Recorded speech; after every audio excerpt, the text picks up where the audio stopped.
भारतीय शेअर बाजारावरती महागाईचा काय परिणाम होतो आणि त्यामध्ये कुठले स्टॉक जे आहेत अंडर प्रेशर येतात किंवा कुठले सेक्टर जे आहेत ते परफॉर्म करतात ते या व्हिडिओच्या माध्यमातून समजून घेऊयात. तर व्हिडिओला सुरुवात करताना एक सिंपलचं आपल्या घरातलंच उदाहरण सांगतो. जेव्हा केव्हा आपण किराणा घरासाठी खरेदी करत असतो त्यावेळेस त्यावरती महागाई जी आहे त्याच्या भरपूर मोठा परिणाम जो आहे तो होताना दिसतो. महागाई म्हणजे अगोदर जी आपल्याला एका एक्स किमतीला जी वस्तू भेटत होती, ती आज आपल्याला वाय किमतीनं भेटते. म्हणजेच महागाई. तर ह्या महागाईमध्ये आपल्या खिशावरती काय परिणाम तर होतोच. पण त्याचा परिणाम जो आहे, तो स्टॉक मार्केटमधील लिस्टेड कंपन्यांवरती सुद्धा होतो. तो कसा होतो, तो ह्या व्हिडिओच्या माध्यमातून आपण समजून घेणार आहोत. नमस्कार, मी डॉक्टर रणजित आपलं सर्वांचं स्वागत करतो. तर स्टॉक मार्केटमधली एक महत्त्वाची गोष्ट आपण इथं समजून घेतोय, ती म्हणजे इन्फ्लेशन म्हणजेच महागाई. गेल्या वर्षी तुमच्या घराचा किराणाचा खर्च जो आहे तो 10,000 होता आणि आज त्याच वस्तूंसाठी आज जो आहे तो 11,000 लागतोय. तुमचं उत्पन्न जे आहे ते आहे तिथंच आहे. परंतु इथं ₹1,000 वाढ झाली आहे म्हणजे तुमच्या हातातला पैसा जो आहे तो जो प्रत्यक्षात कमी होतोय. ज्यामध्ये आपल्याला ते 10,000 ची व्हॅल्यू जी आहे ती कमी होताना दिसते आणि तुम्हाला नवीन वस्तू खरेदी करण्यासाठी ₹11,000 जो येतोय लागतायत. आता याच्यामध्ये जो खरा प्रश्न येतो तो म्हणजे महागाई वाढली म्हणजे कुठल्या कंपन्या वाढताना किंवा घटताना दिसतात आणि कोणत्या कंपन्यांच्या प्रॉफिटवरती किंवा मार्जिन्सवरती प्रेशर येऊन ते स्टॉक जे आहे ते करेक्शन्समध्ये जाताना दिसतात. तर त्या स्टॉकचं तर आपण नाव घेणार नाही, बट सेक्टर वाईज जे आहे तो हिशोब व्यवस्थितरित्या समजून घेणार आहोत. आणि आज या व्हिडिओच्या शेवटी तुम्हाला एक सिंपलचा फॉर्म्युला जो आहे तो मी सांगणार आहे, की ज्याच्या माध्यमातून हा फॉर्म्युला वापरून तुम्ही स्वतः कोणत्याही सेक्टरचा व्यवस्थितरित्या अभ्यास करू शकता आणि महागाईचा त्यावरती इम्पॅक्ट कशा पद्धतीने होतो ते समजून व्यवस्थितरित्या घेऊ शकता.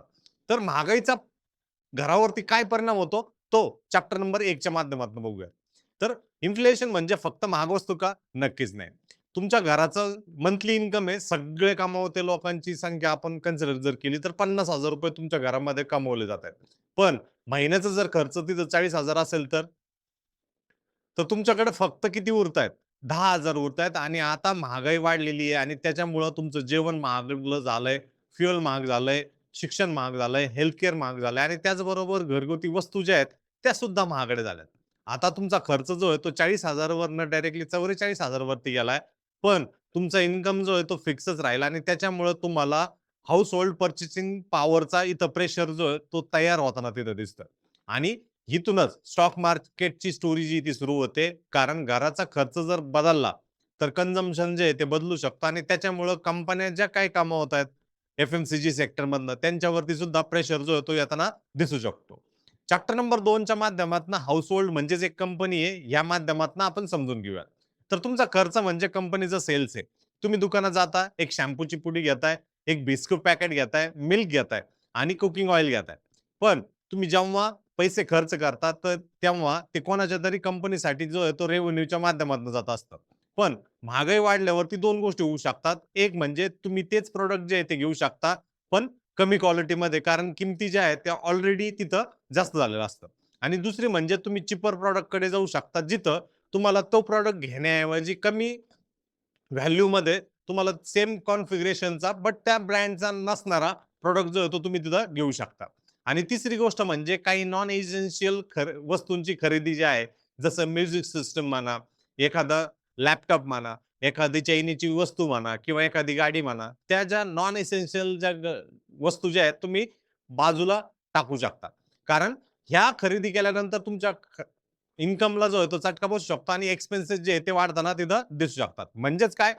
महागाईचा परिणाम फक्त सी-पी-आय नंबर्समध्ये नसतो, तो कन्झ्युमरच्या बिहेवियरमध्ये असतो. चॅप्टर नंबर 3 मध्ये बघूयात, की कंपनीसाठी नक्की ह्या महागाईच्या माध्यमातून खरी समस्या जी आहे ती कशी तयार होते. तर कंपनीच्या बाजूने जर बघितलं, तर त्यामध्ये आपल्याला लक्षात येईल एका कंपनीचा प्रॉडक्ट जर ₹100 ला विकत जात असेल, तर त्याची जनरली कॉस्ट ही ₹70 च्या आसपास असते. म्हणजे त्यातनं त्यांना निव्वळ नफा जो आहे तो ₹30 आसपास बनताना दिसतो. पण आता ह्या महागाईमुळं रॉ मटेरियल जे आहे ते महाग झालेलं असतं. ट्रान्सपोर्ट सुद्धा ऑलरेडी महागडा झालेला असतो. एनर्जीची कॉस्ट वाढलेली असते आणि त्याचबरोबर एम्प्लॉयीचा कॉस्ट सुद्धा वाढलेला असतो.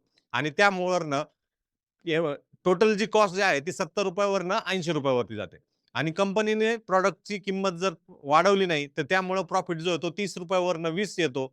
यामध्ये रेव्हेन्यू तर टिकला जातो, पण त्यांचा मार्जिन जो आहे कमी होतो आणि ही महागाईची कंपनी लेव्हलचा प्रॉब्लेम असतो.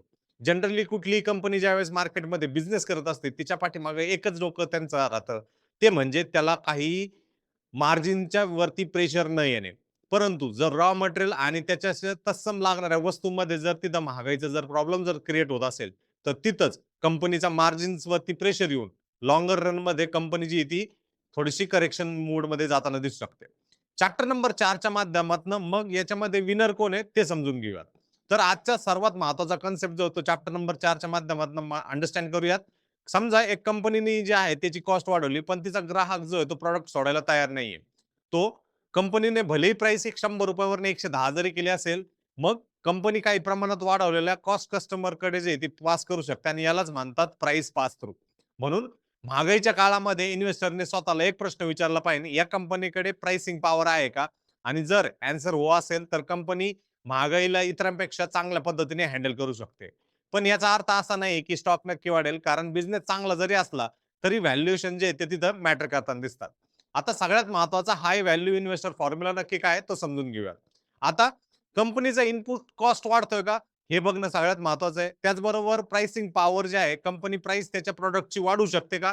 याकडे आपण लक्ष ठेवणं गरजेचं आहे. तिसरा महत्त्वाचा मुद्दा त्या म्हणजे त्याची कंपनीचा जो प्रॉडक्ट जो आहे, त्याची डिमांड जी ती वाढते का? आणि त्याचबरोबर प्राइस वाढवल्याला नंतर सुद्धा डिमांड त्याच लेव्हलला, त्याच व्हॅल्यूला राहते का? त्याकडे लक्ष देणं गरजेचं आहे. आणि महत्त्वाचं म्हणजे ग्रॉस मार्जिन आणि ऑपरेटिंग मार्जिन जे आहे, ते काय सांगतायत? ते इनवर्ड ट्रॅजेक्टरीमध्ये की अपवर्ड ट्रॅजेक्टरीमध्ये ते बघणं गरजेचं असतं. आणि त्याबरोबरच 5वा अतिशय महत्त्वाचा मुद्दा तो म्हणजे मार्केटने अगोदरच फ्युचर अर्निंग्ज प्राइसिंग करून ठेवल्या आहेत का? हा सगळ्यात महत्त्वाचा असतो. त्यामुळं कोणते बिझनेस जे आहेत सर्वात महत्त्वाच्या पद्धतीने रेझिलिएंट असू शकतात ते बघूया. तर स्टॉक स्पेसिफिक तर नाव आपण घेत नाही, पण आपल्या फ्रेमवर्कमध्ये एक गोष्ट शिकवायचं आहे, ज्या बिझनेसकडे स्ट्राँग ब्रँड आहे, स्ट्राँग प्राइसिंग पॉवर आहे, कस्टमर लॉयल्टी आहे आणि लो डेट आहे आणि अशा आवश्यक प्रॉडक्ट आणि सर्व्हिस कॅटेगरीमध्ये ते इन्फ्लेशन एन्व्हायर्नमेंटमध्ये अधिक रेझिलिएंट पद्धतीने जे आहे ते राहू शकतात. पण प्रत्येक वेळेस कंपनी जी ती वेगळी असते, म्हणून सेक्टरचं नाव ऐकून इन्व्हेस्ट न करणं गरजेचं आहे. त्याच्यासाठी बाकीचे सुद्धा फंडामेंटल पॅरामीटर जे आहे ते बघणं गरजेचं आहे. तर जेव्हा केव्हा महागाई वाढते, त्यामुळे कुठला प्रेशर जो आहे तो येऊ शकतो ते बघूयात. जेव्हा कंपनी त्यांचा इनपुट कॉस्ट जो आहे तो वेगाने वाढत असतो, पण त्या कस्टमरकडून प्राइस वाढून घेत नाही. त्यांच्या मार्जिन्सवरती जो आहे तो प्रेशर येतो आणि आणखीन महत्त्वाचा एक मुद्दा तो येतो तो म्हणजे कर्ज. कारण जर इन्फ्लेशनमुळे इंटरेस्ट रेट्स जर वाढत राहिले, तर बॉरोइंग कॉस्ट जी ती वाढू शकते आणि म्हणजे कंपनीला मार्जिन प्लस इंटरेस्टमुळं जो आहे, जो की कर्जाचा भाग आहे, त्याच्यामुळं दोन्ही बाजूनी प्रेशर येऊ शकतो. ज्यामध्ये इनपुट कॉस्ट सुद्धा वाढतोय आणि इंटरेस्ट कॉस्ट सुद्धा वाढतोय. म्हणून महागाई एनालिसिस करताना फक्त प्रॉडक्ट प्राइस बघू नका, बॅलन्स शीटला सुद्धा चेक करण्याचा प्रयत्न करा. तर चॅप्टर नंबर 5 मध्ये ही जी महागाई जी आहे ती आरबीआय कशा पद्धतीने ॲड्रेस करते आणि त्याचा इम्पॅक्ट निफ्टीवरती किंवा मेन इंडायसेसवरती किंवा सेक्टरल इंडायसेसवरती कसा होतो, तो समजून घेऊया. आता एक लेव्हल पुढचं एनालिसिस बघूया. जर महागाई वाढली तर आरबीआयकडे मॉनिटरी पॉलिसीच्या माध्यमातून प्रतिक्रिया देण्याचे पर्याय असतात. त्यामध्ये जर इंटरेस्ट रेट जास्त जर राहिले तर बॉरोइंग कॉस्टवरती परिणाम जो आहे त्यामुळे होऊ शकतो. बिझनेसच्या इन्व्हेस्टमेंटवरती परिणाम होऊन कन्झ्युमरच्या लोन्सवरती त्यावरती परिणाम होतो आणि स्टॉक व्हॅल्युएशन्सवरती सुद्धा आपल्याला त्या माध्यमातून परिणाम होताना दिसू शकतो. म्हणजेच काय? जर इन्फ्लेशनचा स्टॉक मार्केटवरती जर इम्पॅक्ट होत असेल, तर कंपनीचा रॉ मटेरियल कॉस्टमधून तो येत नाही, तर मॉनिटरी पॉलिसीमधनं येत असतो. त्यामध्ये इंटरेस्ट रेट वाढतायत, तर बॉरोइंग कॉस्ट वाढतायत. इकॉनॉमिक ॲक्टिव्हिटी जी ती लेझर टाइपमध्ये होते. कॉर्पोरेट अर्निंग्स आणि त्याचाच इम्पॅक्ट जो आहे तो आपल्याला स्टॉक व्हॅल्युएशनवरती होतो. एक प्रश्न जो आहे तो स्वतःला विचारा. ज्यामध्ये आता फक्त इन्फ्लेशनचा महत्त्वाचा फ्रेमवर्क मिळाला आहे, ज्याच्यामध्ये कॉस्ट, प्राइस, डिमांड, मार्जिन आणि व्हॅल्युएशन. जर हा फ्रेमवर्क तुम्हाला युजफुल वाटतोय, तर व्हिडिओला लाईक करा आणि कमेंटमध्ये लिहा इन्फ्लेशन किंवा महागाई. मला कळेलच की तुम्हाला अशा प्रकारचे इंडियन इकॉनॉमी आणि स्टॉक मार्केट एज्युकेशन मराठीचे व्हिडिओ जे आहेत ते पुढे पाहायचे आहेत आणि नक्कीच निफ्टी ट्रेंड मराठीला सबस्क्राईब करायला विसरू नका.